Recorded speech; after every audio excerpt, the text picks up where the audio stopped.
আমরা যারা 1990 সাল থেকে 2005 সালের মধ্যে জন্মেছি আমরা বিশেষ কিছু ছিলাম না, তবে আমরা ভাগ্যবান ছিলাম। যখন আমরা ছোট ছিলাম হাতগুলো জামার ভেতর ঢুকে রেখে বলতাম আমার হাত নেই। একটা কলম ছিল যার 4 রকমের কালি ছিল আর তার 4টা বোতাম একসাথে টেপার চেষ্টা করতাম। আর এই কলমটা যার কাছে থাকতো তার ভাবসাবই থাকতো অন্যরকম।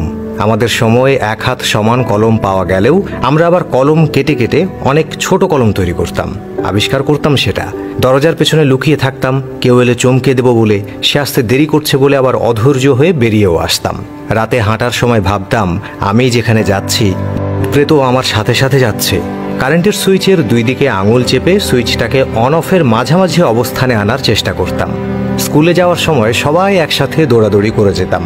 ক্লাসে কলম কলম খেলা, খাতায় ক্রিকেট খেলা, চোর ডাকাত, বাবু পুলিশ, উবু 10-20 খেলা। অনেক সময় স্কুল ফাঁকি দিয়ে কয়েকজন বন্ধু মিলে ঘুরতে যেতাম, আড্ডা দিতাম। আরও কত কি! 1 টাকার রঙিন বা নারিকেলি আইসক্রিম, হাওয়াই মিঠাই খেতে না পারলে মনটাই খারাপ হয়ে যেত। হঠাৎ আকাশ দিয়ে হেলিকপ্টার গেলে সবাই রুম থেকে বের হয়ে আকাশের দিকে তাকিয়ে থাকতাম। স্কুল ছুটি হলে দৌড়ে বাসায় আসতাম। মিনা কার্টুন দেখব, সিসিমপুর দেখব। শুক্রবার দুপুর 3টা থেকে অপেক্ষা করতাম কখন বিটিভিতে সিনেমা শুরু হবে। আর সন্ধ্যার পর আলিফ লায়লা, সিন্দাবাদ, রবিনহুড, ম্যাকগাইভার দেখার জন্য পুরো সপ্তাহ অপেক্ষা করতাম। ফলের গুটি খেয়ে ফেললে দুশ্চিন্তা করতাম পেটের ভেতর গাছ হবে কিনা। মাথায় মাথায় ধাক্কা লাগলে শিং গজানোর ভয়ে আবার নিজের ইচ্ছায় ধাক্কা দিতাম। কেউ বসে থাকলে তার মাথার উপর দিয়ে ঝাঁপ দিতাম যাতে সে আর লম্বা হতে না পারে। বিকেলে কুতকুত, কানামাছি, গোল্লাছুট, বৌচি, হাডুডু, কাবাডি, দাঁড়িয়াবান্ধা, ডাঙ্গুলি, গোল্লাছুট, দড়ি লাফ, কত খেলা। চেয়ার সিটিং, কানামাছি, ওপেনটি বায়োস্কোপ, এক্কা দোক্কা, রাম শাম, যদু মধু, চোর ডাকাত, মার্বেল, 7 ছড়া না খেললে বিকেলটাই যেন মাটি হয়ে যেত। কেউ একবার কোনো কিছু খেতে দিলে আরও একবার চেয়ে বসতাম, আর না দিলে বলতাম পানিতে পড়ে যাবি। বাঁশের কঞ্চি দিয়ে তীর ধনুক বানাতাম পাখি শিকার করার জন্য। বৈশাখী ঝড়ে বাগানে আম কুড়াতে যেতাম, আর বিজলি চমকালেই দৌড়ে বাসায় ফিরে আসতাম। গাছে ঢিল ছুঁড়ে বড়ই পারতাম। দল বেঁধে পুকুরে খালে বিলে ঝাঁপ দিতাম। কেউ চাল, কেউ ডাল, কেউ আলু, কেউ বা মশলাপাতি দিয়ে ঝোলা ভাতি রান্না করতাম এবং সেগুলো মজা করে খেতাম।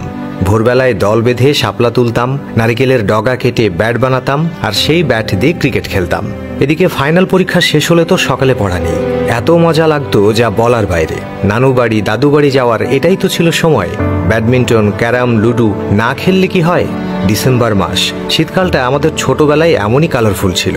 তবে ডিসেম্বরের 31 তারিখ যতই এগিয়ে আসতো মনের মধ্যে ভয় ততই বাড়ত। ওই দিন যে ফাইনালে রেজাল্ট দেবে তাই আর কি।